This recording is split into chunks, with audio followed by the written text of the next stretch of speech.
Hello everyone and welcome into our very first music reaction of 2025. We are starting off the year with Electra Heart by Marina and The Diamonds. Family Jewels was our last music reaction of 2024, and I have to be honest when I say I liked it, I didn't love it. A lot of the songs haven't stuck with me, made it onto my playlists. I would say Champagne is like my favorite off of the album, just like it was on my first listen, and I do actively love and listen to that song. But I would say for the rest of the album, which you might know if you watched my bonus song reactions to Family Jewels, it comes off as very seasonal, Halloween, fall, spooky time to me. So I feel like I'm going to be returning to the Family Jewels more when Halloween October comes back around this year. But Champagne has been my girl. I'm really intrigued to get into Electra Heart because I am aware that this was a really big album. I'm curious to see if we are going to hit a song or a verse or something that I am familiar with without even knowing until now that it's Marina and the Diamonds and it's Electra Heart. We're going to be listening to the Platinum Blonde edition. It's honestly just the first version that comes up when you search it in Apple Music, at least for me.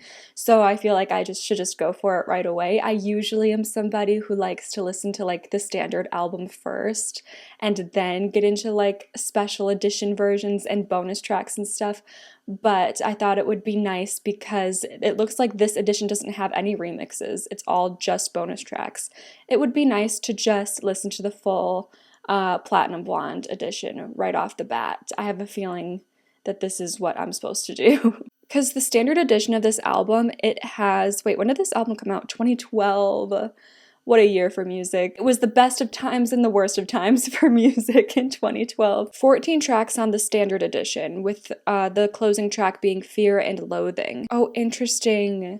Because then when you go to the Platinum Blonde edition, the first 14 tracks are not the same as the original 14 tracks on standard. Because the 14th track on this one we're listening to today is Radioactive, and Fear and Loathing is the 12th track. So it's totally different, I think.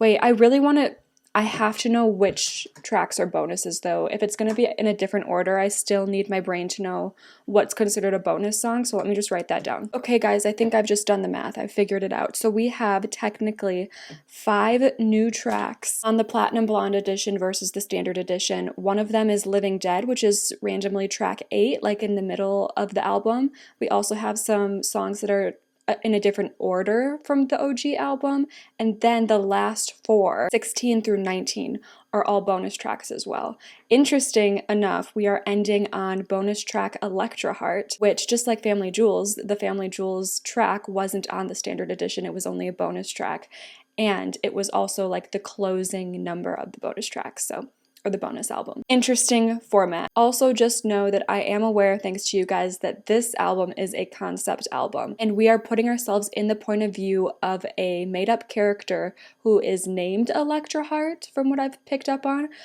So Family Jewels was about Marina, and I was all worried about her on the Family Jewels, I can't lie. I was very worried, and I was like, oh, I really hope that we get to a point where, you know, things are turning around for her. She's better mental health-wise. She's able to make friends and connections and feel like she belongs, you know, because that was all missing from the Family Jewels, and it was really sad to hear. And at the time, I was like, I can't wait for the next album. Hopefully we can see her grow and, you know, become happier. And then you guys were like, LOL, Electra Heart actually isn't even from her point of view, it's from a character's point of view. So I have to wait before I get to really hear from Marina's POV again.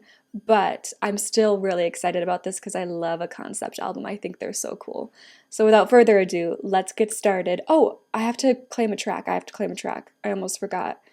I'm gonna claim, I don't know why, Valley of the Dolls is calling out to me, but let's start with track 1, Bubblegum Bitch. Oh, so 80s.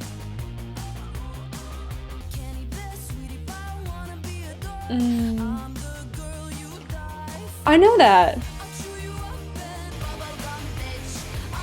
Ooh. The way she delivers Bubblegum Bitch has a bite to it, and I love it. I really like this.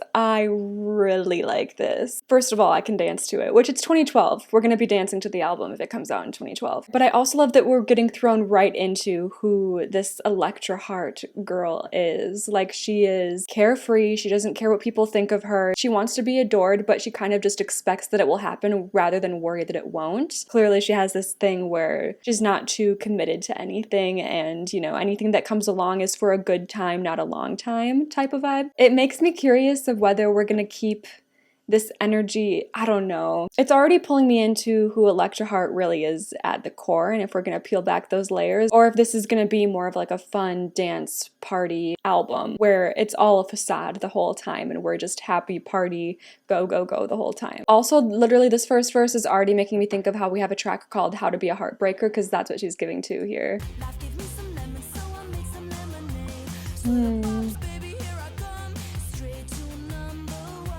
Why did I also know that one part? This melody here, straight to number one, I'm the girl you die for. I don't know why that one lyric was familiar to me. Gonna break his heart.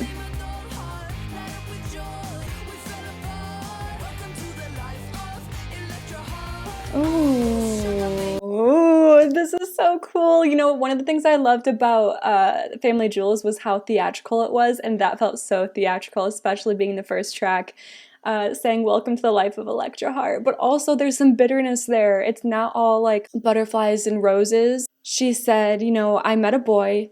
He lit me up, he made me so happy, but then, you know, we fell apart, welcome to my life. It's like she's been through the cycle so often that she's kind of jaded by it and expects everything to fall apart, so that's where she's able to keep her confidence, because her standards and expectations have dropped so much that she just is good with anything. It's kind of like a coping mechanism. I wasn't even a psych major, why do I need to psych out these fictional characters in albums? They didn't ask for this. I fear I might be reading into things a little too much for only being through a second verse of the first track. But welcome to my channel. Oh, I love the guitar on this bridge. See, she expects it. Love, perfect. This is also so fun, like, to sing along to, these words. I don't know if that makes sense, like the way they run into each other.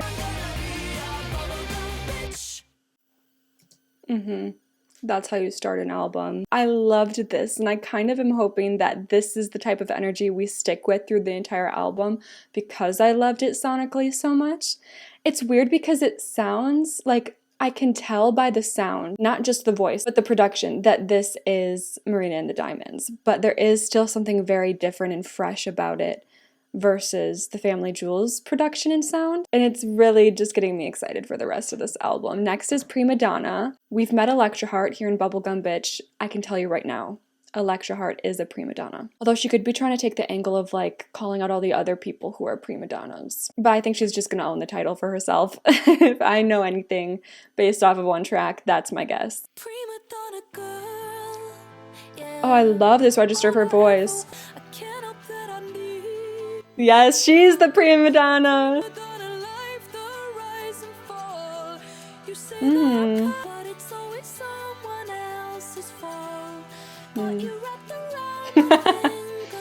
Okay.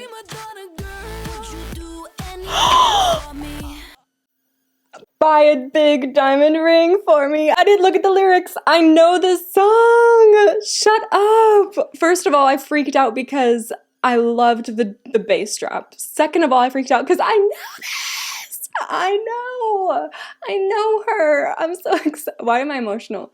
I just get so excited. What the fuck is wrong with me? I get so excited when like dots connect because I'm like, Marina and the Diamonds, people are so excited for me to listen to her. How have I not heard a single song? First of all, and I told you, she is the prima donna and she owns it. I love a couple of these lyrics. Can't help that I needed all the prima donna life, the rise and fall. I love that she calls out the fall because a lot of people just want the rise, but she was like, no, I knew from the start that I'm here for both. Whether I rise or fall, it's all worth it to me. And then I love, you say I'm kind of difficult, but it's always someone else's fault. Like you can see, it's right there. The red flags are right there that I'm being difficult. But I have you so wrapped around my finger that you're like, well, it's their fault that they did this or that, and that's why you're being difficult. That's such, okay. I want to listen to that again. What, she talks about her ego, right? I love this hard bass. I really don't know why it's such a big deal, though. Oh.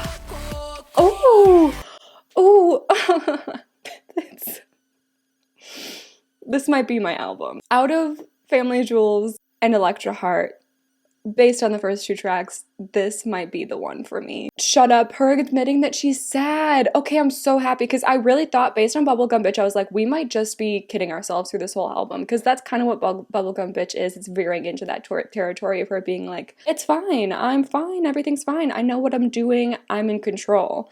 But here, like, even just a lyric of her saying, I'm sad to the core, just tells me that we are going to get into some intricacies with this character, and she's gonna be like a fully rounded out being, and it's really exciting. I'm also just getting too excited about like knowing this song. It's obviously, I know it because of TikTok, which that's apparently going to be the end of an era in like a week, so I won't be able to learn songs anymore, but it's okay. So real.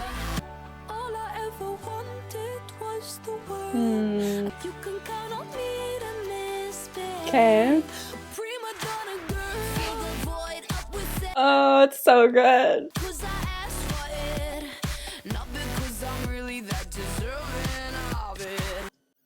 Ooh, it's interesting when she's throwing shade like at herself when it's not a real person. Like, I'm very aware of the fact that this is a made-up character, and because of that, seeing lyrics like this make it hit different. Because get what I want because I ask for it, not because I'm really that deserving of it.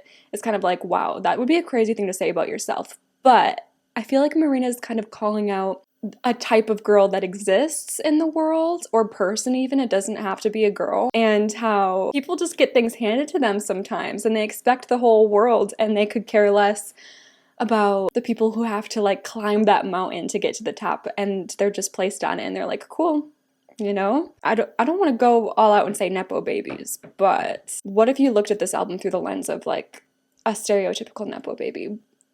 I don't want to go fully there because I think that there's still like good nepo babies in the world, you know what I mean? And they are grateful for like the step up they get.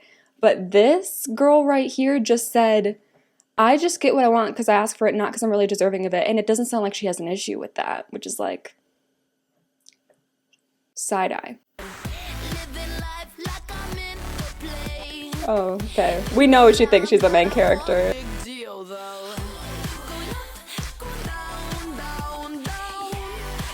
I love the background vocals too of the ooh, yeah, wow. I love those background vocals. They're not too much, but they're enough for you to notice them. But I also want to say there's something refreshing and cool about like a woman saying, I know I've got a big ego. I don't know why it's such a big deal. Like, just let me. Can a woman have an ego a little bit sometimes? That would be nice. So there's something refreshing about a powerful woman who doesn't take shit, doesn't care what people think, just takes without worrying about having to give. There is something powerful about that. Is it the type of person I'd be friends with? Is it the type of person I want to be? No. But it's fun to kind of slip into that character because I think it can be very freeing when especially women are kind of pinned up tight historically and constant givers. You guys know I love a slow down just to build back up. She's very good at that. Oh, it's a great song. This is one of those things where like, oh, the snippet didn't go viral just because that one part of the song is good. The whole song is good. We started off so strong with Bubblegum Bitch. This one I like even better. This is getting scary. Like, it's too strong of a start to an album and I'm scared. Next is Lies. I feel like we might slow it down actually. Especially with like a little bit more of complex emotions getting put into Primadonna, where she's admitting some darker things even though she's still covering it up with, anyways, let's fucking party. I don't know, I could see Lies being slower. Let's see. I'm not gonna be deceived yet. She might pick it up in a second. It might still be super upbeat song.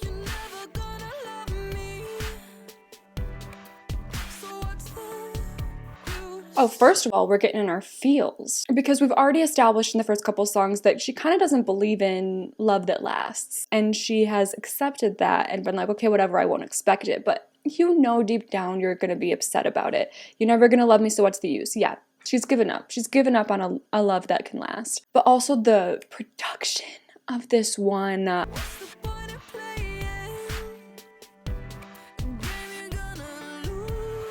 sad place to be.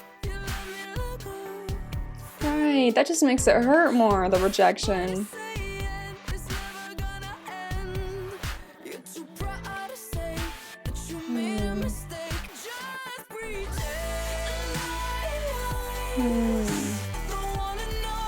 Oh my god. I love that she's getting higher with her voice this album. I love how that chorus wraps back into itself with I can't let you go, just want it to be perfect, to believe that it's all been worth the fight, and then immediately saying lies. Like knowing she's lying to herself, that it's never going to be perfect and it's not worth it. And then following it up with lies like, well, I'm lying to myself, but I don't want to know, so I'm just going to pretend I'm not. I'm going to pretend that's not the case. And then I love the juxtaposition of the two "What's the point" lyrics, where she says, what's the point in saying you love me like a friend? Like, why would you even say that when it's just a friend type of love? Clearly, I think this person knows that it's more than that for her. So what's the point of saying you love me like a friend? That doesn't mean anything to me because of how in love with you I am. But then also, what's the point in saying it's never gonna end? It's like he's still like trailing her along and being like, it's you and me forever, but okay, it's never gonna get to where I want it to be. So don't string me along as a friend when you know I'm in love with you. Listen, I had a friend who had this exact situation. It didn't end well for them, I'll say that. You only ever touch me in the dark. He's not only trailing her along as a friend, he literally is going there with her and then saying like, oh, but I love him like a friend. Shut the fuck up. I was drunk, I didn't mean it.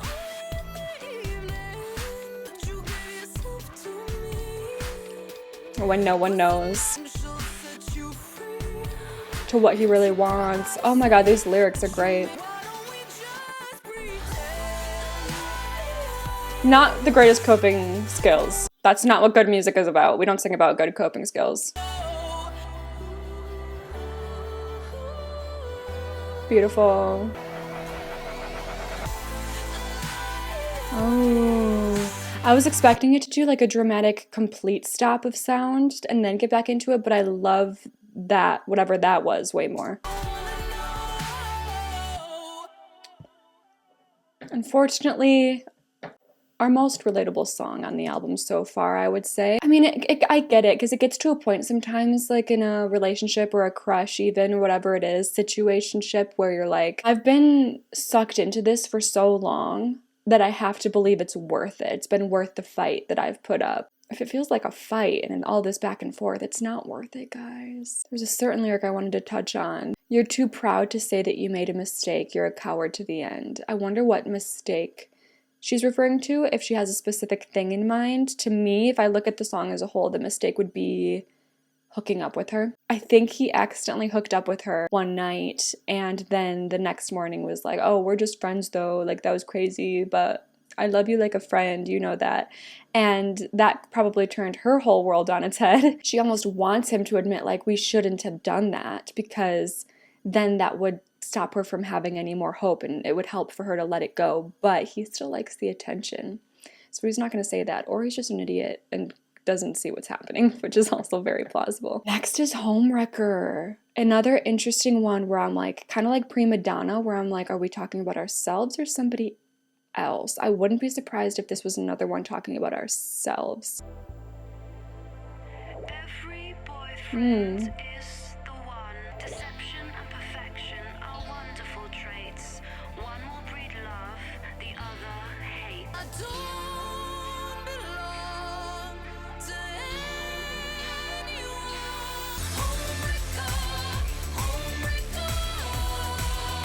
Homewrecker. Girl, why? First of all, that was a cool start. I loved the voice effects and I love talking in songs, which you also probably know if you watch any of my music reactions. These were some really cool lyrics. Every boyfriend is the one until otherwise proven. This is my favorite one though. This is my favorite lyric from this first section. The good are never easy, the easy never good. Sometimes though, if it feels easy, that is good, but I get the message. Like, if it's too easy, he probably doesn't care too much type of thing. And she might mean like easy sexually as well. It's also possible. Deception and perfection are wonderful traits was worrying to me at first, and then she explained, you know, one will breed love, the other hate. Wonderful traits as in, I think, just like wonderful traits to be able to distinguish as to like what's going on here. But then her building up to her being like, it's all like too much and I just want a brand new start. I need to take some time to myself before I really go into the game, the dating game again. But then her saying, they call me Homewrecker. Girl, what? I'm waiting for that explanation.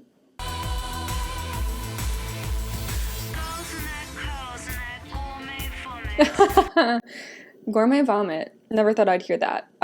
Also, I love that we're returning to the talking voice effect. All very lovely till we get to know each other. We stop becoming friends and we start becoming lovers. Only happy when I'm on the run. She's not a homewrecker. I'm not getting that vibe. Listen, maybe we're only happy when we're on the run because these people out here are terrifying and hurting us. So don't judge her for leaving those situations. Thank you. Just because you're not in a stable relationship? Hell yeah.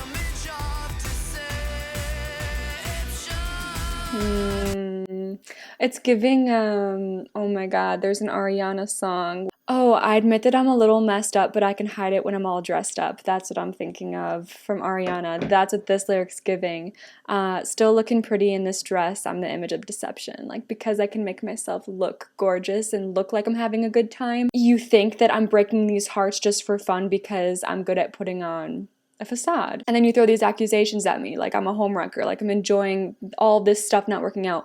I'm not, also, it's not like she's out here breaking hearts. She's not happy about it either. She's out here looking for love just the same.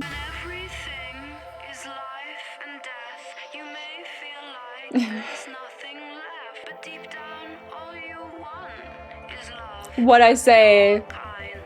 what I just say, I know this girl. Cannot escape the past, so you and I will never last. And that's okay. Something happened that she can't get past. It doesn't make her a homewrecker for dating around and not feeling like it's right and leaving. And now she's saying, cause I'm a homewrecker, not they call me. She's owning it. Oh, I loved how they ended that one. I see a bit of blank space in this. This came first, but that whole idea of Taylor being like judged for dating around and breaking up with guys, or being broken up with, it was still her fault when she was the one getting broken up with as well. She was this crazy serial dater. We all know the story. She wrote blank space to be like, okay, let me own that. And that's kind of what this song is giving. I wonder if Marina was like a very influential person for other musicians, or if she was more of a fan favorite type of girly. Let me know. If there's any like artists that you've heard say they've been influenced in some way by Marina, I would love to know. I find that kind of stuff really fascinating. Track 5 is Starring Role.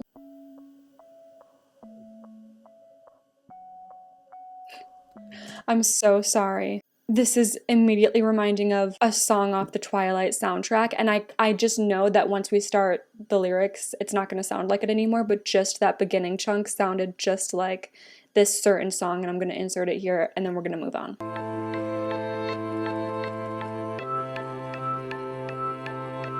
You're hard to hug, tough to talk to when you're in my bed. All you give me is a heartbeat, and it makes me feel depressed. Production's so good. The time you open up is when we get undressed. Not a big deal, I'll never tell you how I feel. When you wanna the starring role in someone else's heart. Whoa.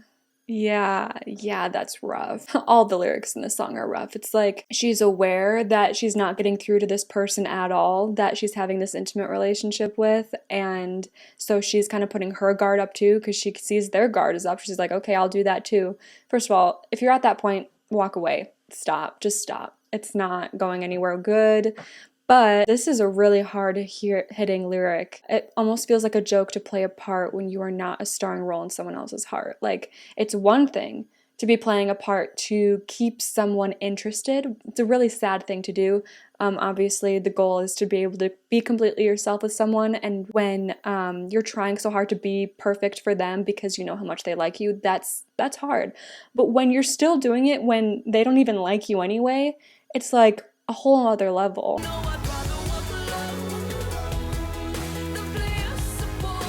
Oh, absolutely.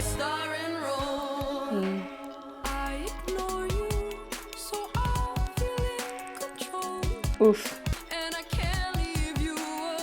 It's so sad. This is like the second time I think we're mentioning Electra Heart being just totally head over heels for somebody that couldn't care less about her, you know? It's hard to see that come around a second time here and possibly be a pretty big theme of the album. Come on, baby, let's just get drunk, forget we don't get on. Another theme, drinking to like each other. You get on well. Ooh. Fuck. Oh no. Wait, I can't get past the dad. I can't get past the dad lyrics. Because we're talking about this man that clearly doesn't give a fuck about us. And we're like, oh, you and my dad would get along. You guys are so alike. That adds another huge layer to this Electra Heart girly. Of course she's got daddy issues. It makes sense.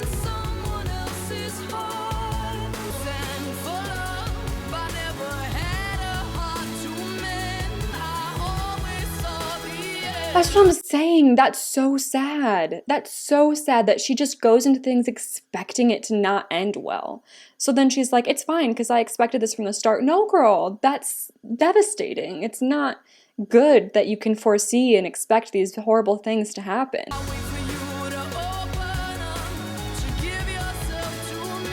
Because she still has hope that she's going to be wrong.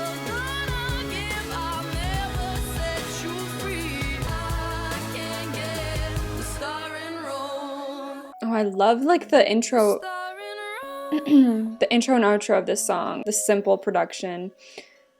Okay, I have mixed feelings about this one because I think I would say this is my least favorite so far. I don't hate it. I'm really invested in it because it's still great storytelling, and I'm invested in Electra Heart the character at this point, and I'm going to be interested in any new lore that we are going to pick up about her as the lyrics keep coming. But I would say production-wise, melodically, lyrically, this one was probably my least favorite. I'm not sure if I'd end up coming back to this one. You never know though. Next up is track 6, The State of Dreaming. This sounds like it's gonna be cutesy. First of all, it's called The State of Dreaming, and then it starts with something like this. It sounds like a little cartoon, like we're about to do something super cute with this song, and that scares me. Because nothing has been like cute and wholesome so far. Millions of girls float on their one quote. I love her voice here. I live my life inside a dream, only waking when I sleep. My life is a play, is a play, is a play. I really love what's happening in production for this one.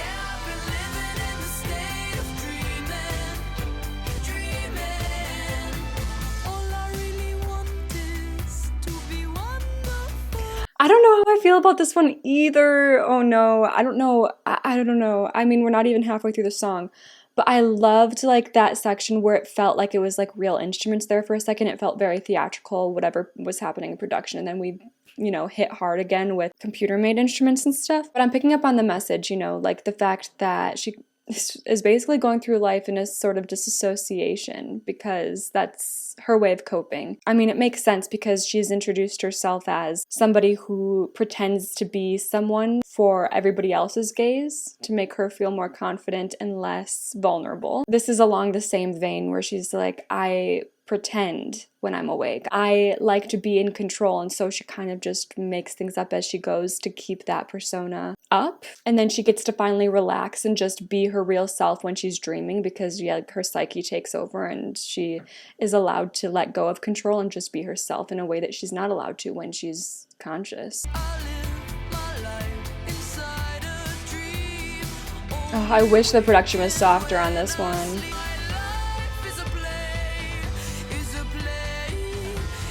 This part, I love the production here. It's almost like a church bell too. Love that. And then this, when it switches to this for production, I don't know.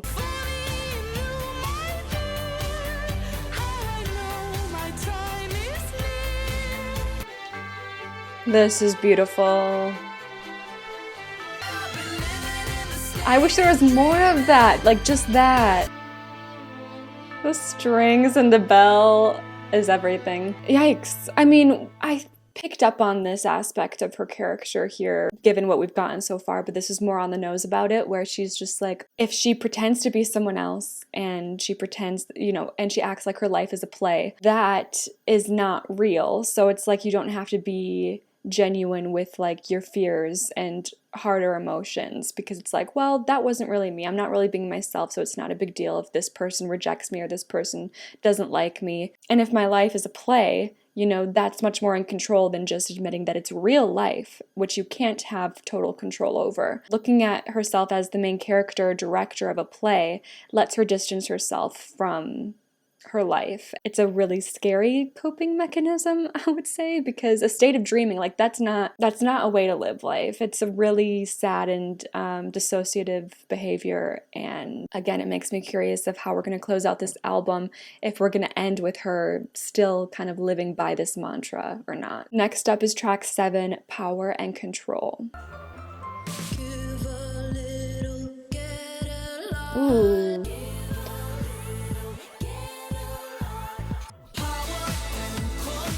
This is a fun production and vocals.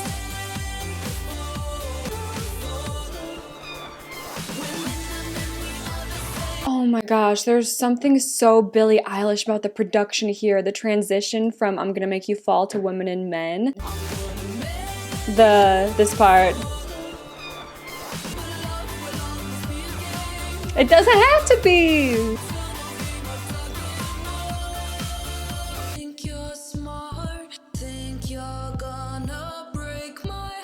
She has the worst expectations of people too. Like, it's not just that she thinks things aren't gonna work out or good people aren't gonna like her. She expects everyone to end up a bad person. Her going into this saying, you think you're gonna break my heart, that might not be their intention. It might not. They might just genuinely want to get to know you and they might really like you. But she's not being herself, so she doesn't believe that they like her because she's like, I'm not even being myself. It's so much. Ooh, I love this. That's my favorite part of the song. Love that transition.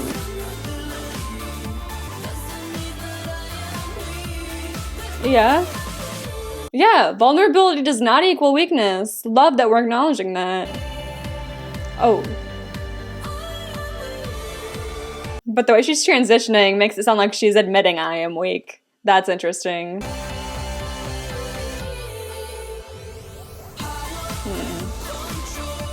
So she wants to take like power and control away from others. That's not great. This is a sad one. This is another. We're getting real sad here in the middle because the facade is dropping and her true like worries and fears are coming more to the surface. Oh, ooh, yikes. Love that she switched up the lyrics there at the end, but also hate what she said. All my life I've been controlled. Clearly, we can tell based on how obsessed you are now with having to be in control. It's gotta go back to those daddy issues she mentioned. You can't have peace without a war is also very scary. Scary mindset to have going into a relationship. Yeah, she's unraveling. We're at the part in the album where the character is unraveling. Next up is Living Dead, track 8, which is our first bonus track that is only on the Platinum Blonde edition. I love This is like a consistent thing that's happening on this album, this really, really deep, powerful bass and beat, and then her using like her high up their head voice. I love the sound of that.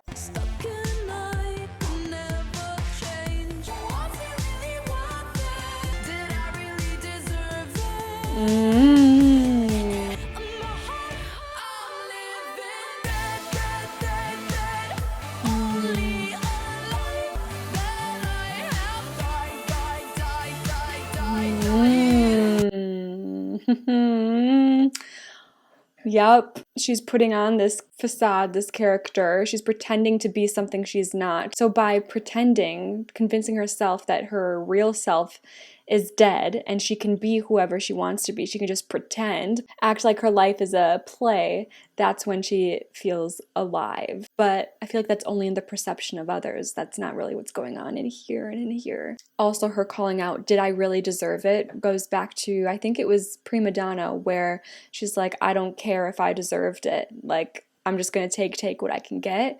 But then her here faltering on that and being like, "Did I deserve it?"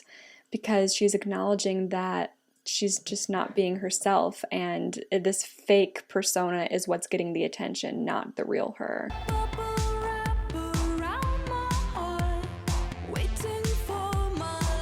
It ain't gonna start if you're not gonna be yourself. Ooh, I love this melody and this production here.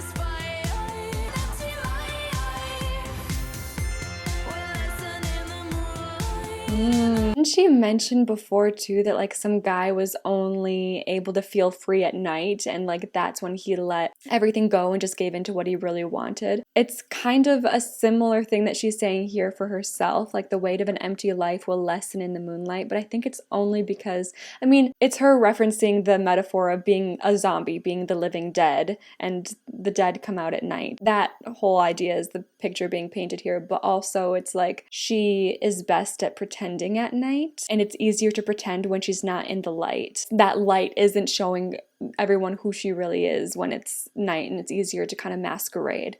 But then she was calling someone else out for like being able to actually be free at night and give into what they really wanted with her, and they were faking it during the day. Weird random parallel.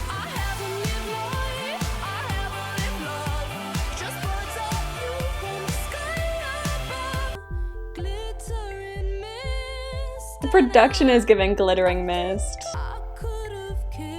Okay, but she just hasn't gone for it. Because we know that she's been with a lot of different guys. I mean, Homewrecker is her saying like, "I've broken so many hearts," but here she's thinking about all the men she could have kissed as if she hasn't gotten to kiss anyone, and she just lets them all pass her by. That's not the truth. She's only letting herself gravitate toward the ones where she knows she can hook, line, and sinker them with her fake persona. You know what I mean? Because then when it doesn't work out, she can blame it on, oh, they just didn't know the real me. She's too scared to be herself with somebody. And that's the men that she's talking about here. The ones that truly the real her at her core, are attracted to or think might be really cool guys. She doesn't go for them because it would hurt her too much if it didn't work out and they didn't like her for her. I have mixed feelings about this chorus. It works, but it's not my favorite.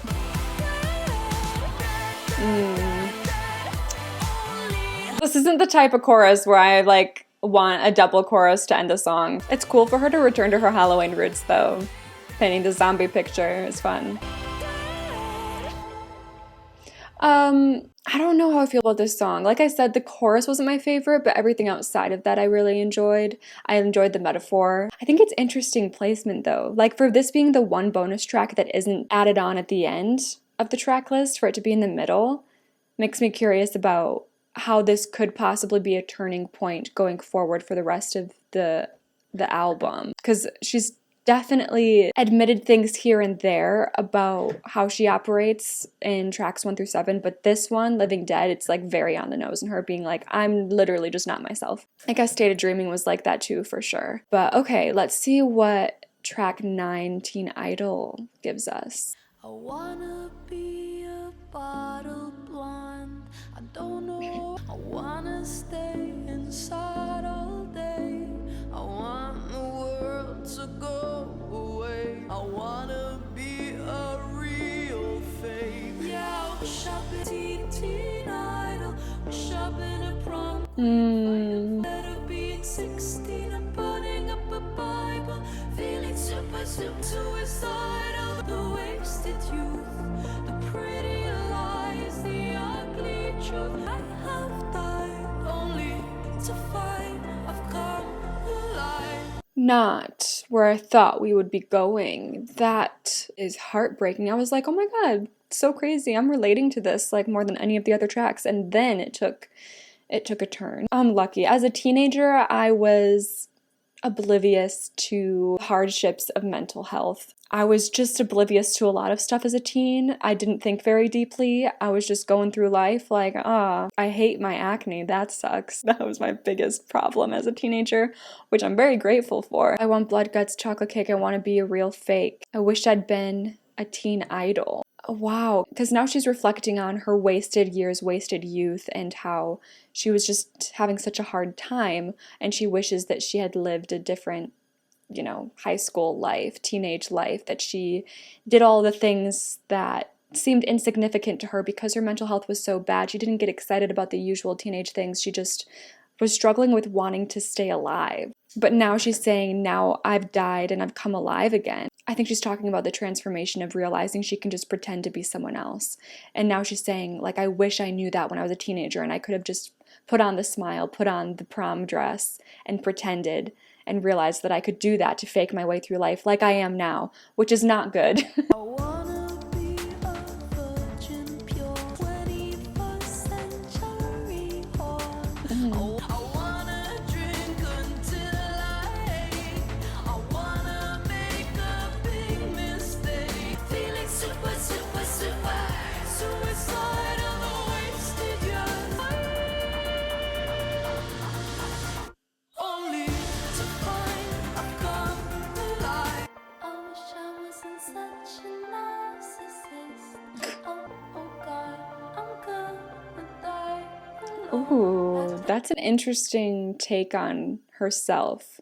Because it seems like up to this point she's been just so broken by experience and expecting the worst from others, expecting other people to turn out to be horrible. But here, her being like, I'm kind of a narcissist though. Like, it feels like a coping mechanism, like to turn herself into someone else and be overly confident and narcissistic and kind of pretend your way through that. You can become what you're pretending sometimes. Her saying, like, I kind of put myself on such a pedestal that it's hard for me to love people as much as I love this new version of myself that I've created. It's because I think she just tries to be perfect, and it's not possible for a real person to be perfect. It feels like she's not ready for a real relationship because she's so focused on just pretending that she can just be happy and perfect on her own. And someone else coming in and breaking that kind of narcissistic facade would, ruin everything and make her face all the dark things that she used to face on a daily basis, and she doesn't want to go back there.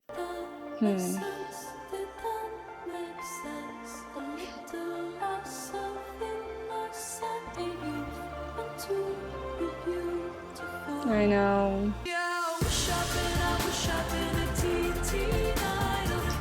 I feel like, too, it's not just about like, oh, I wish I knew how to put on this facade that I know now as a teen. It's not even just that. It's like, I wish I didn't have to put on a facade at all. I'm looking around and seeing all these other people genuinely, their biggest worries being who's going to be prom queen. And I wish I could have had that oblivious existence as a teen instead of having all these dark thoughts, which has led to all these coping mechanisms and becoming Electra Heart.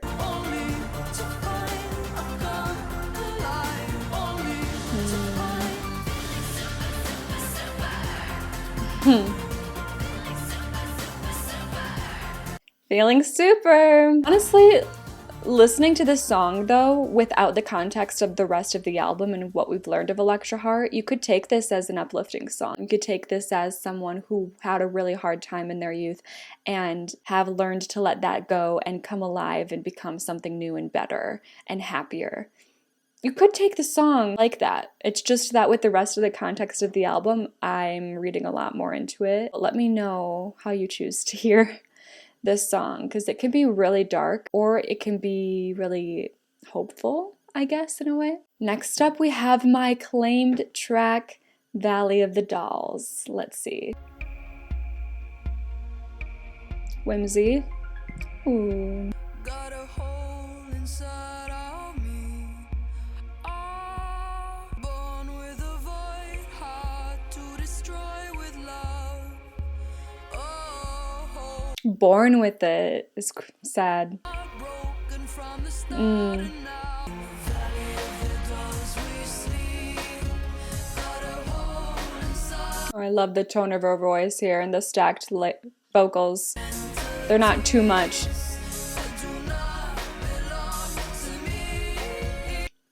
I love that she says identities plural because the identity that we are aware of and being introduced to here is Electra Heart. Who knows how long she's decided to be this girl? There's probably been a million different versions of herself that she's continued to create and be because it only after so long of pretending to be a certain thing, you're going to crack. And instead of being like, okay, I'm going to be myself, it feels like she then, creates another new identity, a new identity to keep herself going and not having to face her true self, her true darkness.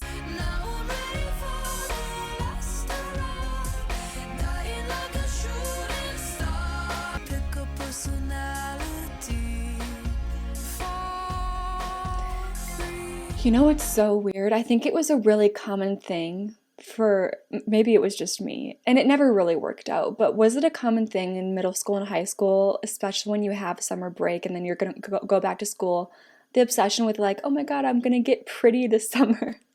But like you're 12, so like it's just like at least for me, that wasn't gonna happen. But like you wanted to change up yourself physically for the new school year, but then also personality wise, like you're like, I'm gonna be like this year. And it's just so silly that I think that was, I guess, a coping mechanism in and of itself for us that I think is more relatable, but it's not normal. It shouldn't be. Like you notice something you don't like about yourself and you're like, well, I'm just not gonna be like that anymore. But a lot of the times there's nothing wrong with it. I don't know, our obsession to just change to have other people like us more is so high in middle and high school, and it's very sad to see this like continuing. This is like a girl in her 20s, so it just makes it that much more heartbreaking that she's still doing that and on such an extreme level. When you feel like nobody, Me in high school.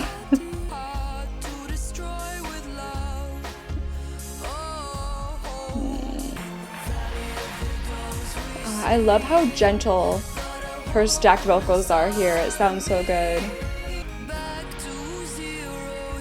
Not sustainable.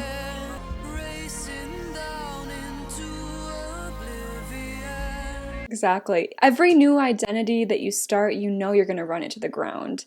It's just like a way of getting by rather than something that's sustainable.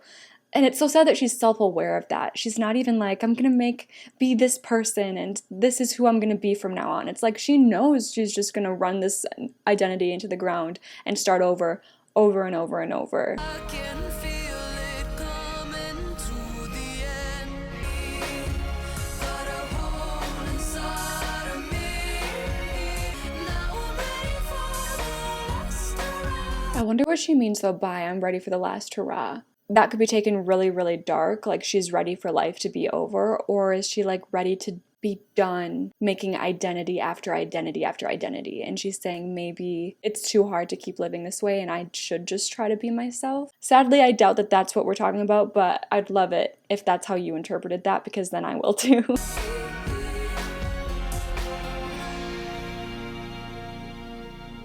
I don't know what to feel about the next song. It's Hypocrates. Obviously, first word that comes to mind, I want to say hypocrites. That's not how it's spelled. Hypocrates? Ooh, it's like a music box with one of those little ballerinas.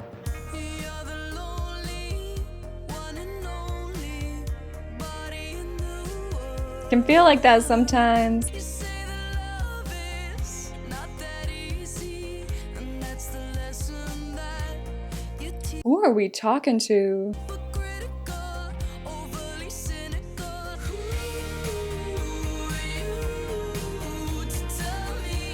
I love that we're standing up to whoever is giving us this bullshit. Tell them, girly.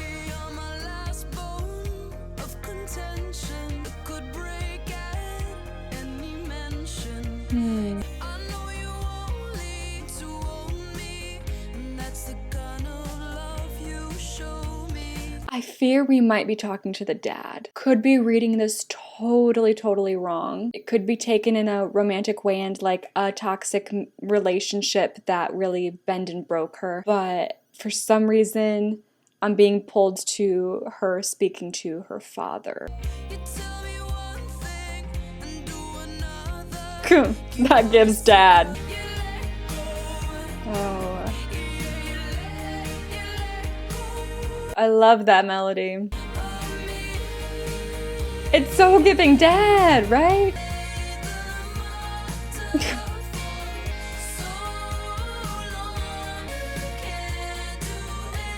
Mm-hmm.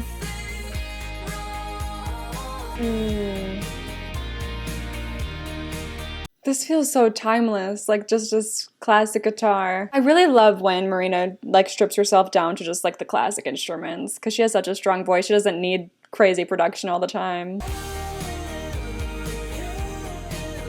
Is that another voice? Or just an effect? Wow. Very different. The most hopeful song of the album just because of the confidence she has at calling out other people, you know? Most of this album, we've kind of seen her call out other people, but in a genuine way where she just is like expecting the worst from people and she's so jaded that she kind of jumps on the chance to get ahead of an argument or a fight or what she thinks is going to go wrong. This just feels like the most genuine track of the album so far.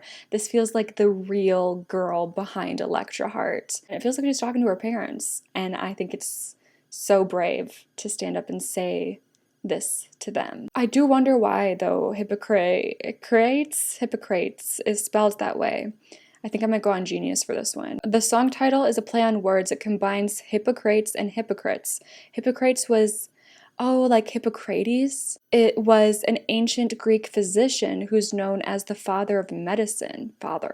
Meanwhile, a hypocrite is a person who consistently contradicts themselves, hence the character Hippocrates. The subject of the song believes he's a great historical figure, but that belief is inherently contradictory to his mundane and selfish actions. I'm gonna choose to believe this is about the father. Sounds like it's open to interpretation. I think that's a cool play on words for sure. I'm not up on my Greek physicians, I guess. Okay, next up is track 12, Fear and Loathing. Interesting. It could be an interesting juxtaposition to power and control. Oh, I know, girl. Yes, we've gotten that. It's okay. Ooh.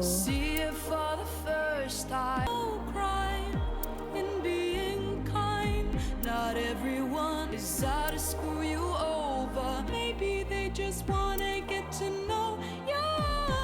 This is so special. I mean, and I don't want to read too much into it because obviously this isn't Marina, this is Electra. But knowing that Marina crafted this character and is telling this story that is taking this turn here feels really promising, and it feels so therapeutic for Marina, and it feels like it's showing that she has learned a lot since Family Jewels. It's so cool to see this turning point of the album, starting with Hippocrates calling out the people who turned her into what she is, in my opinion, the parents that set her up for disaster.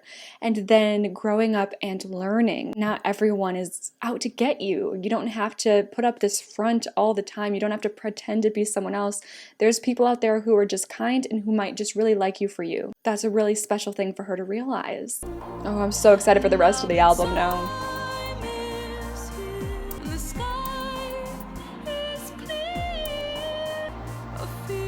It almost feels like Electra Heart is talking to whoever her real self is, who ideally has a name, I wonder. Because Electra Heart is like, right, it's the character of this album. It's the POV woman of the album. But I wonder, let me know if like Electra Heart, we know that it's just a persona. I wonder if Marina is like the real girl behind Electra Heart. Obviously, she's the writer, creator, singer. It's her. Do you get what I'm saying though? Like, I wonder canonically if Marina is Electra Heart. And it's not just that Electra Heart is this made up character to tell this story.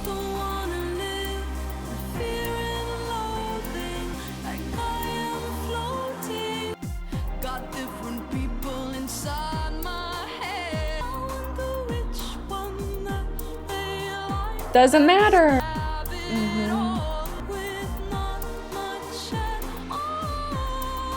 I feel like a proud mom.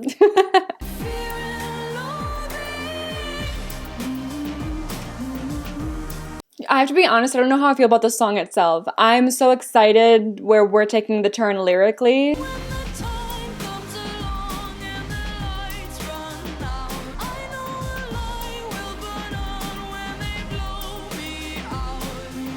The song itself, I don't know if it's one that I'm gonna listen to. I don't know if I really like this song, but I'm just really excited about the turn that we're taking with her realizing that she shouldn't have to put on this facade for people. That's like really exciting to get to that point in the album. But the song itself, I'm not sure. There's something about it. I'm not sure if this is going to be one I'd go back to and listen to. When the time comes along and the lights run out, I know a light will burn on when they blow me out. That's cute. Seeing her have confidence in her true self. This whole light metaphor, it's like she's been turning it on for others, like pretending to be someone else. That's that light. And if they blew that out, she would go running. She wouldn't have a light because she didn't know how to be her true self, how to allow others to see that.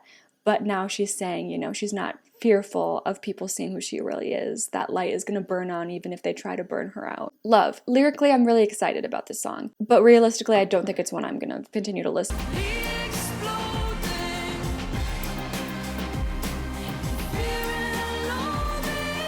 I love that we're switching up the lyrics though.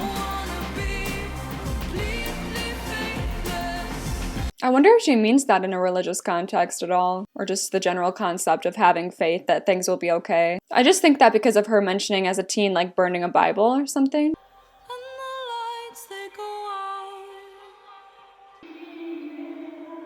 No idea what's being said. Sounds very princessy. I do love the added effects of the birds and everything. I think that signifies daylight, whereas before she was saying, you know, when she would put on her character, she would come alive at night. So her, like, it feels very much like a stepping into daylight moment and being her true self. Okay, that makes me so excited for, technically we have 3 more tracks to get through. I'm so interested in how, like, Marina decided to switch up the order of the tracks for this edition. Like, if our final 4 tracks that are all bonus tracks, if they're going to continue to tell this in a chronological way, or if they're just going to act as random bonus tracks. But also, you know, these final 3 tracks are in a different order from the original standard album. So I'm like, what story was the standard album telling? Because I feel like now that we hit Fear and Loathing, our final 3 tracks should be along that vein where she's becoming herself. But now we're about to go and listen to How to Be a Heartbreaker, which feels very Electra Heart Primadonna. So, I don't know. Okay. Such a classic guitar, it's weird.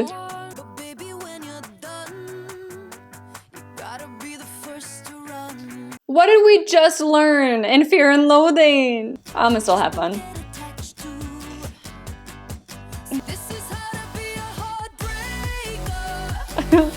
I love a club song. I love a hard beat.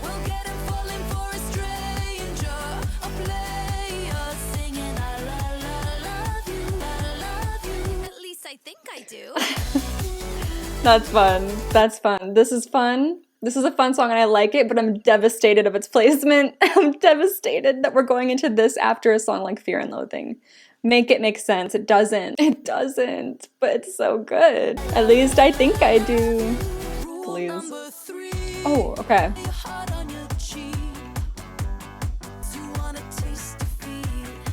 What does that even mean? Because like the whole thing of wear your heart on your sleeve means like be vulnerable, like let your heart shine type of thing. But I feel like if it's on your cheek, it's even more out there than if it were just on your sleeve. But I feel like that's not what she would be saying. What the hell are you taking from that?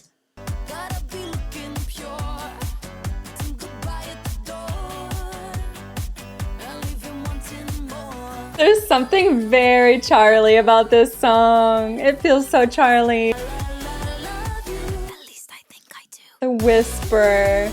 The whisper is fun. I love the switch up. Oh. We do whatever it will take. Did not expect a slowdown for this song. So it's better to be faithful. The way I'm so mad this is after Fear and Loathing. I'm looking it up. Where was this song placed on the original standard? Fear and Loathing closes out the album, the original standard album, which makes so much sense. What the fuck? At least I think I do. Cute. Whoa. Oh, it's just restarting that song. I was like, we're going into guitar again? Jesus, no. Okay, this makes so much more sense. On the standard edition, Fear and Loathing closes out the album. I love that. Here, what are we doing? What are we doing with the order of the songs? It's good to know that that is like the original album closer. That makes a lot of sense to me. I think we're just not going to be telling the same type of chronological story clearly in this one as we would have in the standard. Good to know. Also, that lets me know that since we ended on Fear and Loathing, I'm guessing there's not going to be any songs that are meant to follow that message, unless some of the bonus tracks here do. That would be cool to see, because I'd love to see her living and singing as herself rather than as Electra Heart, because Fear and Loathing is realizing she doesn't have to be this facade. She doesn't have to be Electra Heart. She can just be herself. I'd love to see songs where she is actually doing that rather than just coming to that realization, but it's okay if we don't get that. Next we have Radioactive. This sounds like a banger. Lying on a fake beach, you'll never get a tan. Uh-huh. In the night, your heart is full, and by the morning, empty. None who left me. Ooh, she's saying, you never left me in love. Like, I didn't get caught up. You're the one that got caught up. But also, it's really sad her saying that in the night your heart is full and by the morning empty, and then saying in love. It's like her saying that's what love is. Like, you think it's gonna be great and then you're broken in the end. Really sad way to get that across. When you're around me, I'm radioactive. My blood is burning, radioactive. Love is all that I feel. I'm turning radioactive. God, it's so weird to like revert back to these type of lyrics after Fear and Loathing. I'm so sorry, I'm getting so caught up on it. Ooh, I like that. This part is my favorite. This is another one where I don't know if I love the chorus. This album for me is very 50-50 on how I feel about its choruses. Oh, I love the switch up in production here. This is a fun turn of the song. Oh, I want it. No, don't bring me back down. I wanted to stay up there. That was so good. Bring me back into it, but the same way that you just were.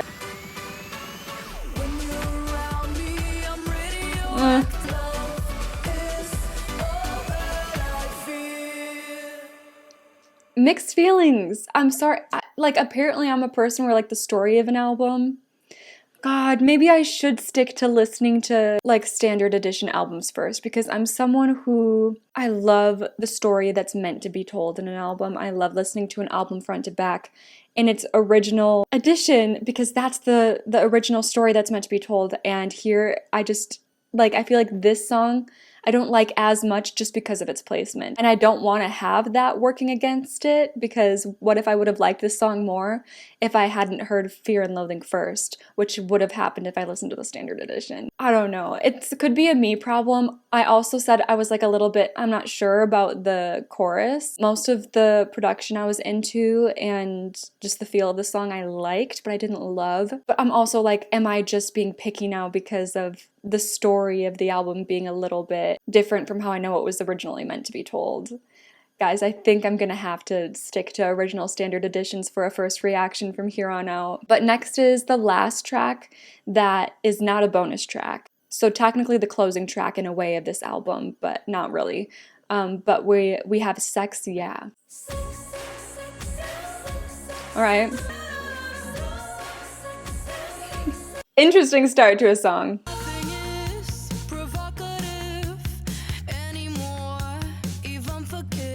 It's wild.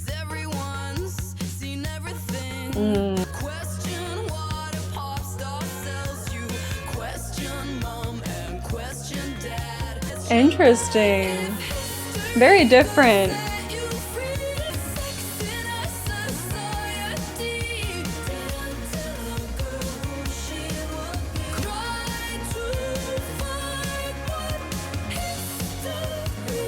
Oh, wow.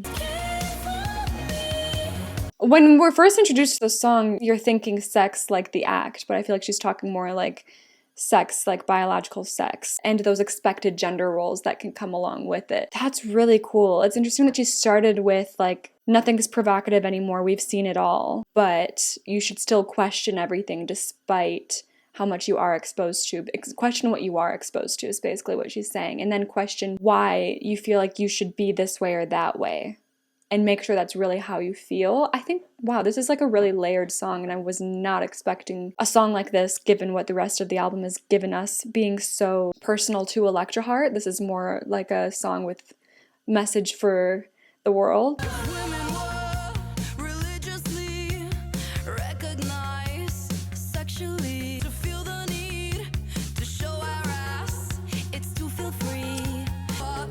God, the t-shirt is funny. Ooh. For that attention. Yikes. I love the repetition of sex, because it can be jolting. It's a jolting word because you think of a lot of things when it comes to it, but it really gets you to listen to what she's saying at the same time. That is a refreshing song to have after a song like Girls came out of the Family Jewels. To go from Girls to Sexia is very promising. I feel like she would be an artist who wouldn't be afraid to talk about, I mean, obviously gender politics she touches on here, but maybe go even further in her future discography and get into more social issues. I feel like she wouldn't be afraid to get into that. So this is like a promising song for her to have on this album. And that leads us into the final 4 bonus tracks. We're gonna start with By the Stars. You bought a star in the sky tonight, named it after me, but I'm not yours to keep. I wonder if like someone actually in real life bought a star for Marina, because that's a thing you can do. I feel like I learned that from Hannah Montana. I swear there was a plot where a love interest bought a star and named it after Miley. Let me know if I'm remembering that. If you know, you know. You'll never see that the stars are free. Ooh. Now we only own our house. Wow. Now that you don't know me that well. I love that. I love that so much. Like, it is kind of weird that stars are there for us to buy. Like, nature is free, stars are free. Why do we have to monetize everything? First of all, is what she's saying, I think. But also her saying, we don't own our heavens now, we only own our hell. Like, that kind of shows that she believes in fate and that everything will work out in the end, which is very beautiful. And that if you just let it happen, it will happen. But self-destruction is what brings you down and gives you hell. Think you know me, you keep buying stars. Wouldn't change who you are. You're still living life in the dark. It's just who you are. Then your man-made dark, the light inside you dies. Like almost also like just relying on things, material things, like turning a star into a material possession. You can't turn everything into like a material possession because that light is synthetic at that point. Only own our house. So like this light you're trying to chase, you can't do it with money. So lonely, all in the name of being lonely. I really love that this is super piano heavy. Yeah,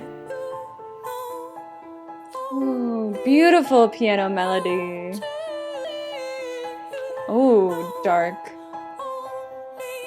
only stars to shut out the light. We come along. It's like he's taking the stars away from her by buying them for her and trying to get him to rely solely on him. And you could buy a stars, but it wouldn't I love how faded and heavy it is right now compared to her vocals being softer and the piano still being strong. It's who you are. Well, damn, that was a heavy one, but it wasn't heavy in calling herself out. It was heavy in calling out whatever guy is so lost in himself and doesn't have his priorities straight and just is trying to control her. But I think also she understands and sees through him so well because she's kind of been where he's been. And she's disappointed that he can't see through her in the way that she can so easily see through him. But then she ends on it, it's who you are. Like, it's really who he is. It might not even be a facade. Like, this facade that she's putting on matches his energy, like as Electra Heart, and it's not just an act for him. Next up is track 17, Lonely Hearts Club. This was almost my pick for my claimed track. Laugh track on a TV show. Oh. Echoes in the dark alone. But I'm the reason that you're sad. But do you wanna be a member? It's an extensive club to be a part of. January to December is no joke. I feel like if I'm too kind, then you will only change your mind. She learned from that. That's not the case. Love will never be forever. Feelings are just like the weather. Do you want to be with someone? It's like she wants someone to wallow with her, though. Like, she doesn't even want to do that alone. She doesn't want to wallow alone. She wants to make a club and still have people around her who feel the same way. See, this whole album, she's just begging for connection. Somebody like me.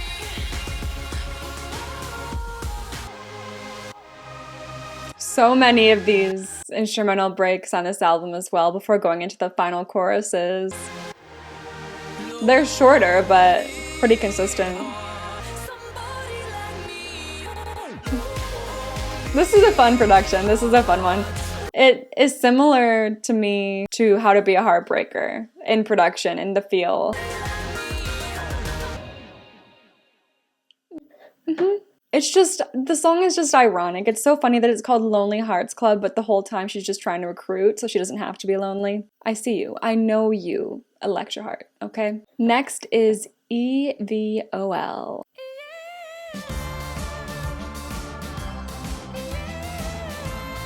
Pink lipstick, stained cigarette butts. I lie in bed. I hate my Oh, I love the feel of this. I love her voice here.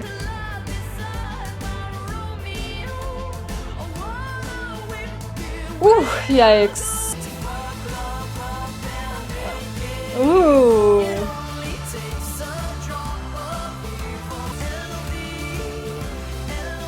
Oh, it's love backwards. Like flipping it on his head, making it evil. Got it. And it's very close, like E.V.O.L. That's kind of spooky. Oh, I love her voice and I love the feel of this song. I want more like this. This is so good.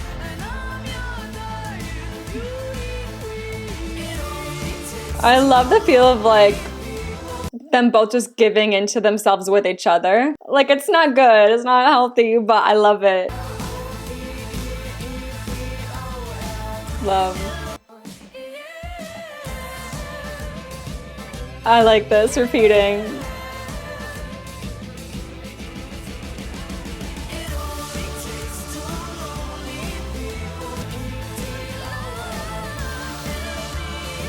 No way.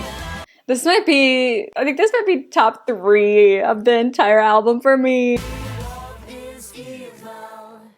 Ooh, we got a spooky voice. I just realized we've not had any like demon voices in this album. I feel like there were quite a few in Family Jewels. Some crazy vocal effects happening there. We've not gotten as many here. That was so fun. This is actually a top 3 song. I don't know why I wasn't expecting it to be. maybe because it's a bonus track and I sometimes judge bonus tracks, you know what I mean? But no, this was so good. This was so fun. And even though it was like the dark side of her again, the song was just so fun and playful at the same time that I had to give into it. Final track on the Platinum Blonde edition is Electra Heart. I have no idea how she's gonna tackle this song. Like, because Electra Heart is clearly so layered and complicated, so how are you gonna fit Electra Heart into one song? Let's find out. Oh! What is this? I like it, but I don't know what's happening. This feels like a concert This feels so much like a concert opener. It keeps pulling back and putting it back in.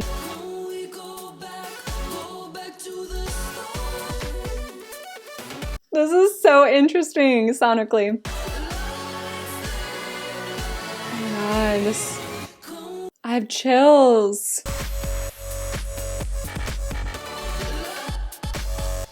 Why do I like this? I love this. I need to see this live. I need to see it. I need a link.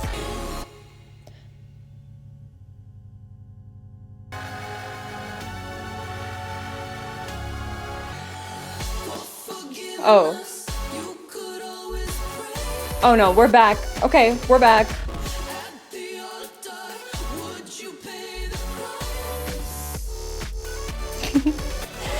Charlie taught me to love this type of production. I'm just so happy I listened to Brat first because I feel like it prepped me to love this type of song. I love this. This is another top 5. This is another fan favorite, right? Look, my brain is like so busy that I need music like this to shut me off. And one more to close us out.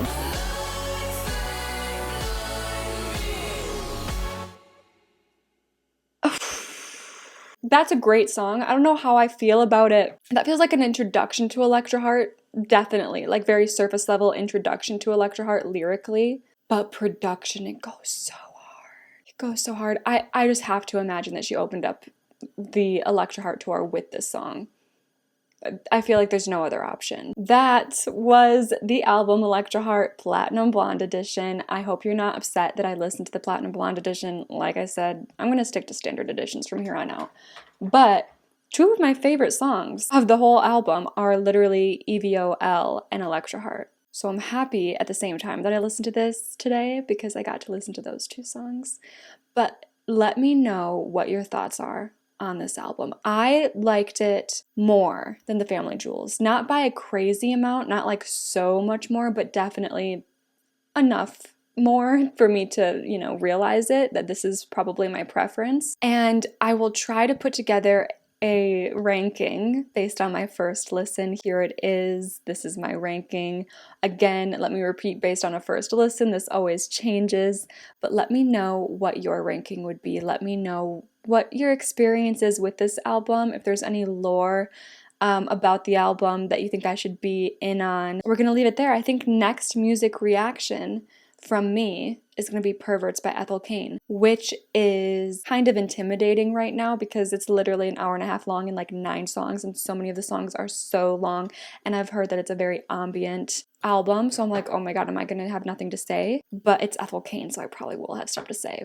But yeah, that's my planned next music reaction. Let me know music-wise what else you would like to see me listen to, and hopefully I will see you guys next time.